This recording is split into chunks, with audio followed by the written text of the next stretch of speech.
What's up YouTube, it's the Fragrance Runner here, and today I'm bringing you 5 combinations of fragrance DNAs found in modern day fragrances. And I want to go over these because it's becoming an interesting thing.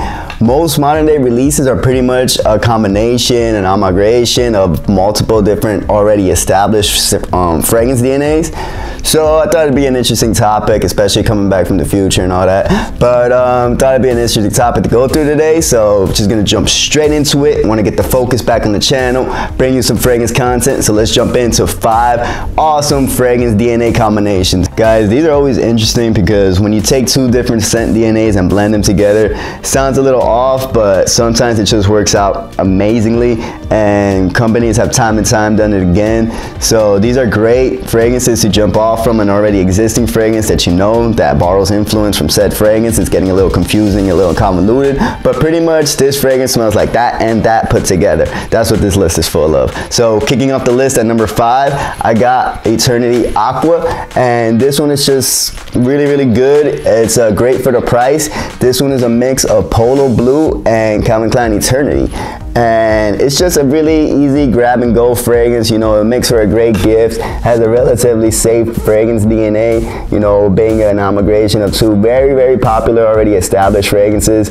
And yeah, anyone who you gift this to can pretty much find usage out of it. You know, great work fragrance, great daytime fragrance.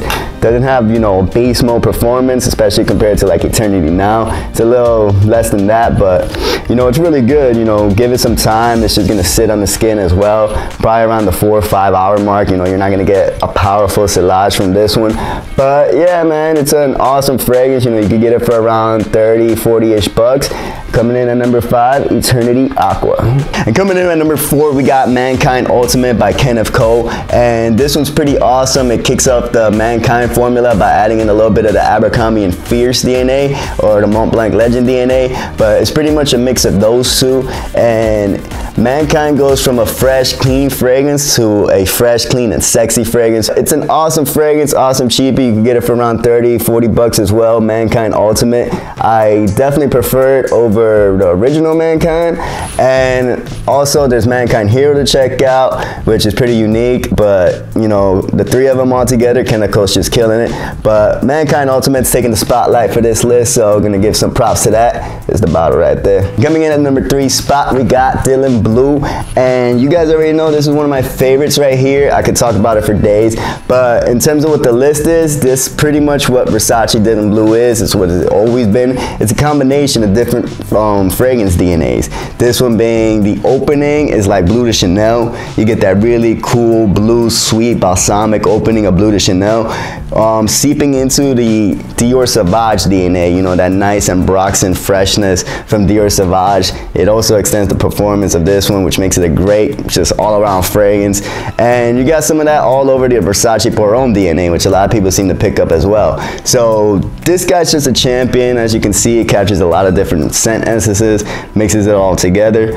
And yeah, I just got so much love for Dillon Blue that I talk about a lot, man. I love this fragrance so much, and it just does its job really well. And in terms of, you know, being a blended combination of different scent DNAs, it hits the mark every time. So taking in the number 3 spot for the list, we got Versace Dillon Blue. And coming in at the number 2 spot, we got 212 Sexy by Carolina Herrera, and this is pretty much a mix of the original 212 formula and the La Male formula, Jean Paul Gaultier.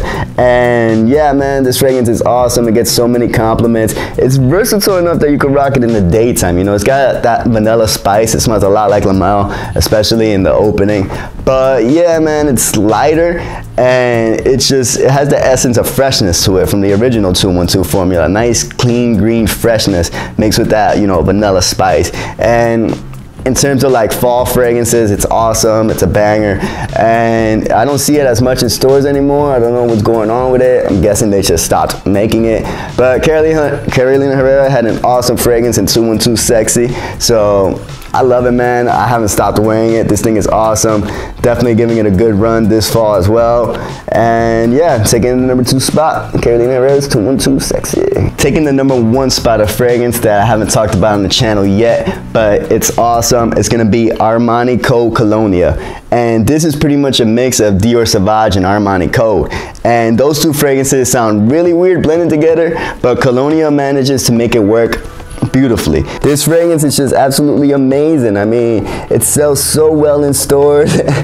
Having a little fun with the bottle effect there, but it sells so well in stores. I push it to a lot of people who are looking for something clean, fresh, sexy, versatile for day and night. And that's what Colonia does, man. It opens up with the bergamot accords over some lavender and tonka, and it opens very Dior Sauvage. You get that instant burst of bergamot and, you know, over the lavender tones.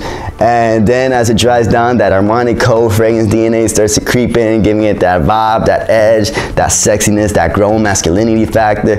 You know, the tonka's in there, and yeah, man, Colonia is an absolute banger. It's very underrated fragrance right here, especially since I sell it to the masses. This thing flies off the shelf, man. Anytime a customer comes in asking for something, I usually go to Armani because it's my favorite brand, and you know, the love on this guy is real, man. So many people have such a, you know, distinct love for this fragrance just because it's crisp, it's different, and yeah, it's actually very, very nice. Like, you smell it in the air, you don't get too much Sauvage, you don't get too much Armani Code, you get just the right amount of both to make it its own interesting thing, especially when you smell it lingering in the air, smell it off of other people, smelling it off myself. It's just like, yeah, this is a good fragrance. This is some good juice from the house of Armani, and it's taking in the number 1 spot today because I haven't seen it talked about too much, and this definitely needs some love, especially if you're looking for a really nice daytime fragrance that you could carry over into night and all that stuff. I definitely recommend Armani Colonia. It's awesome, man. It's got a mass appealing fragrance DNA. It takes the number 1 spot for a reason, not just because it's under talked about, but because it has the validation behind it to prove its worth. You know, I've pushed it to, like I said, hundreds of people. I hate repeating myself on videos, but it just really is that good, guys, that I had to get it and talk about it just because so many people love it. It's not the most unique thing, but it's a unique blend of Dior Sauvage and the Armani Code formula. You know, bergamot, lavender, tonka, it's all in there. So yeah, Armani Colonia, definitely try it out. You might really, really come to love it. So that's the list, guys. I definitely think it's interesting the amount of fragrances out there that are actually just combinations of 2 different fragrance DNAs. You know, it just shows not that the fragrance game is getting less unique, but more how in depth it could go with certain different scent DNAs. And every time a new one is released, that just opens the possibility of even more powerful, creative, wonderful combinations being released. So definitely encourage you guys to, you know, try some of these out. If you guys know of any others, comment below. This is the Fragrance Runner signing off now, wishing you all to stay fresh.